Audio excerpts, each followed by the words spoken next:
කොහොමද ඔයාලට සතුටින් පරිස්සමින් ඇති කියලා හිතනවා. අද මම වෙනස්ම විදිහේ වීඩියෝ එකක් අරන් ඇවිත් තියෙන්නේ. මට හිතුණා අපේ වත්තේ තියෙන කුරුඳු වලින් අපි වෙළඳපොලෙන් මිලදී ගන්න කුරුඳු කෝටු කොහොමද හැදෙන්නේ කියලා ඔයාලට පෙන්නන්න. මට ලොකු ආසාවක් තිබුණා මේක ගැන වීඩියෝ එකක් කරන්න. ඉතින් මම අද ඒක ගැන තමයි ඔයාලත් එක්ක කතා කරන්න හදන්නේ. ලස්සන දේවල් ගොඩක් තියෙනවා වීඩියෝ එක ඇතුලේ. ඒ නිසා දිගටම මාත් එක්ක එකතු වෙලා ඉන්න.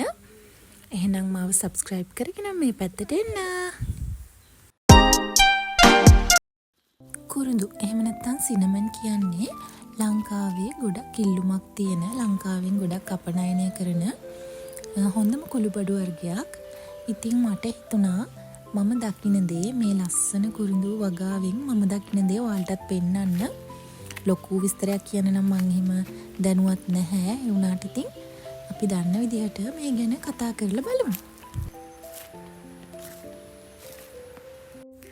ගොඩක් මේ කුරුඳු පැල හදාගන්න මෙන්න මේ ඇට වලින් කුරුඳු ඇට හොඳට ඉදුණාට පස්සේ පැකට් කරලා තමයි පැල හදාගන්නේ.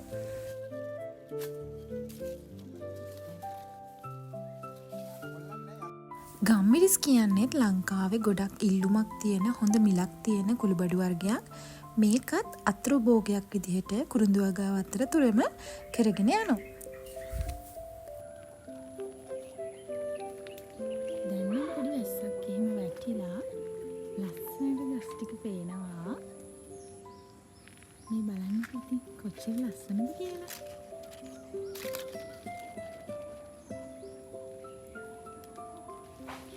කුරුඳු ගස් කැපුවට පස්සේ අලුතෙන් එන පැල මේ විදිහට තමයි තියෙන්නේ.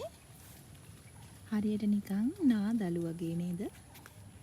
මේ විදිහට තමයි අලුතෙන් හැදෙන පැල තියෙන්නේ.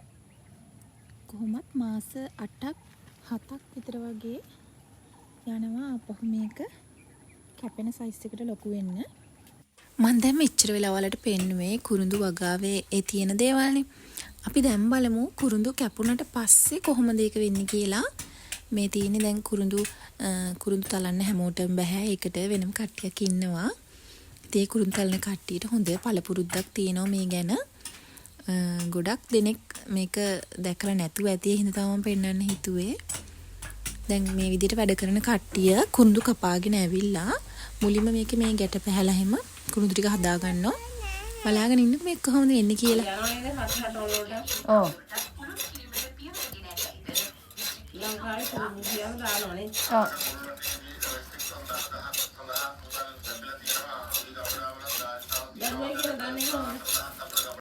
ඔයාලා මේක බලන අතරේ මම ඔයාලට පොඩි කතාවක් කියන්නම්. අර කුරුඳු වල ඉතිහාසය අපි ගත්තොත් එහෙම කොලම්බස් කියන නාවිකයා ගියා කියනවා නැගෙනහිර මුහුදු මාර්ගයක් හොයාගෙන ගොඩබිමකට ළඟා වෙන්න. එයාගේ ගියපු මූලික අරමුණ කියන්නේ මේ කුරුඳු කියන ශාකය බහුල ප්‍රදේශ, ඒ කියන්නේ බහුල රටක් හොයාගන්න. ඒ උනාට එයාට ඒක බැරි වෙලා තියෙනවා. ඊට පස්සේ ගොඩක් කාලයකට පස්සේ පෘතුගීසින් තමයි නැගෙනහිර මුහුදු මාර්ගයෙන් ශ්‍රී ලංකාව හොයාගෙන ශ්‍රී ලංකාවට ඇවිල්ලා මෙහි තිබ්බ කුරුඳු වලට හොඳ වටිනාකමක් දීලා තියෙන කියලා ඉතිහාස කතාවක් තියෙනවා. ඉතින් කුරුඳු ගැන ගොඩක් කතන්දර ඒ විදිහට තියෙනවා.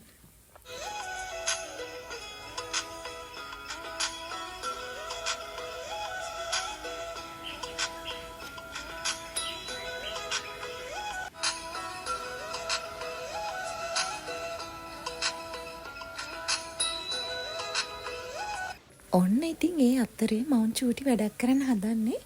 මම දැක්ක මේ අපේ කුරුඳු වත්ත පුරාවටම පැතිරලා තියෙනවා මේ වැටකොළු වැලක්. මේක ඉතින් ඉබේ පැලවිච්ච එකක්. මම දැක්ක ඒකේ ගෙඩි දෙක තුනක් තියෙනවා. දැන් මම ඒක කඩා ගන්න යන තමයි හදන්නේ. බලමු මට ඒක කඩා ගන්න පුළුවන් වේද කියලා. ගොඩක් උඩ තිබුණේ මුළු වැල පුරාම මල් හැදිලා තිබුණා. මාරු ලස්සනයි ඉතින් මේ වැටකොළු මල් කහපාට මලක් තියෙන්නේ.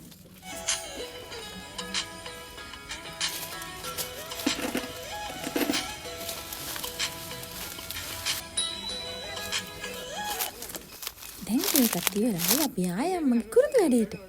ඔන්න ඉතින් මං කිව්වනේ මේකට උපකරණ කට්ටලයක් තියෙනවා කියලා. මේකේ නම සවුත්තුව. ඒ විදිහට තමයි මාමලා මට කිව්වේ නම. මං කිව්ව හරියට දන්නෙත් නැහැ. දැන් ආයෙ මොහල බලාගෙන ඉන්න මේක වෙන්නේ කොහොමද කියලා. මේ පෙන්නන්නේ දැන් කුරුඳු අර පොත්ත ගලව ගත්තට පස්සේ ඒක යාලා මද පවනේ තමයි වේලන්නේ. මේක අර හොඳට ඇතුළට කුරුඳු පුරවන්න මේක හොඳට වේලෙන්න ඕන මද පවනේ.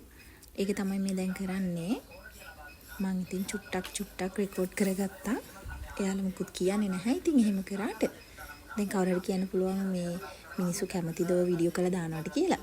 මම ඒ කැලෙන් අහලා තමයි වීඩියෝ කරේ. තව ඔන්න මට චූටි ගැජට් එකක් හම්බුණා. මේකෙන් තමයි අර කුරුඳු පොත්ත ගලවලා ගන්නෙ.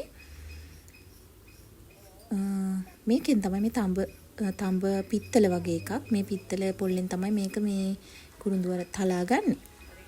මේ තියෙන්නේ කුරුඳු හන්දි කරනවා කියන්නේ මේකට.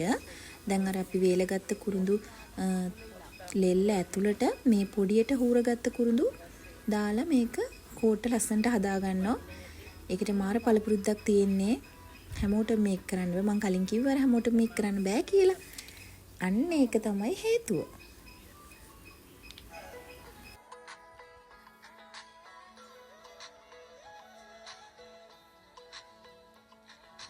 මේ විදිහට තමයි ඉතින් කුරුඳු වල ක්‍රියාවලිය වෙන්නේ.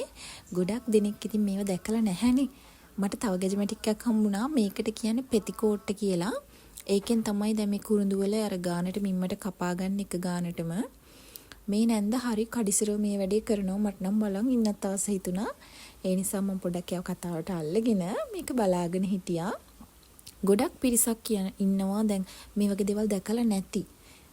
දැන් කුරුඳු තියෙන පළාත්වල මිනිස්සු නම් මේව බහුලව දැකලා ඇති. ඒ උනාට දැකලා නැති පිරිසක් ඉන්නවනේ.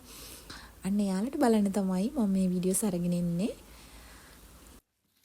ඔයාලම චුට්ටක් බලාගෙන ඉන්නකො මේ වැඩේ කොච්චර ලස්සනට වෙනවද කියලා.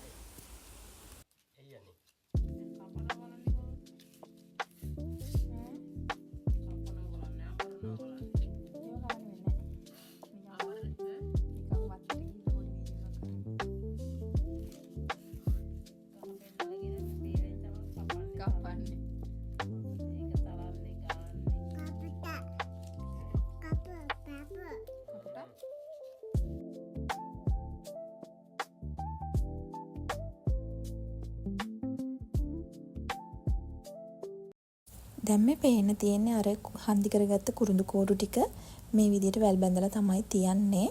මේක මෙයාලා සතියක් විතර මේ විදිහට තියෙනවා. තදාවුවේ නම් එච්චර කල් තියන්නේ නැහැ. ටික දවසක් තියලා හොඳට වේලුණාට පස්සේ ගන්නවා. දැන් මම තියන් ඉන්නේ වේලිච්ච කුරුඳු කෝට්ටක්. මේක ඒ තරම්ම සුවඳ නැහැ. දැන් මේක වේල්ලානේ තියෙන්නේ. සුවඳ ගිහිල්ලානේ තියෙන්නේ. ඒනට සුවඳ නැති කුරුඳු තමයි කියන හොඳම කුරුඳු. මේ තියෙන්නේ වේල්ලා ගත්ත කුරුඳු. දැන් මේ වගේ වැඩ ඉවරයි. දැන් තියෙන මේවා ලස්සනට තෝරලා බේරලා බැඳ ගන්න. පේනනේ තව පොඩි අත්දවකාරයෙකුත් ඉන්නවා මෙයාලට වැඩේ කරගන්න. එයා නම් වැඩේ කරන්න දෙන පාටක් නෑ. එයා ඒව කඩන බින්දින එක තමයි කරන්නේ ඉතින්.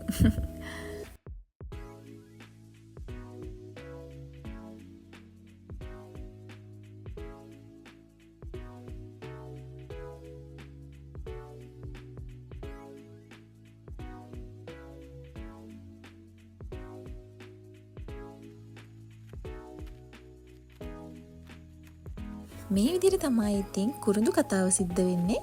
මම මුලින් ඉඳන් ඔයාලට කියලා දුන්නානේ මම දන්න විදිහට. ඉතින් මගේ වීඩියෝ එකකින් කවුරු හරි මොන හරි දෙයක් ඉගෙන ගත්තා නම් කමෙන්ට් එකක් දාගෙන යන්න තමතෙක් කරන්න එපා. තාම ඉවර නෑ. ඉතින් වැඩේ තාම යනවා.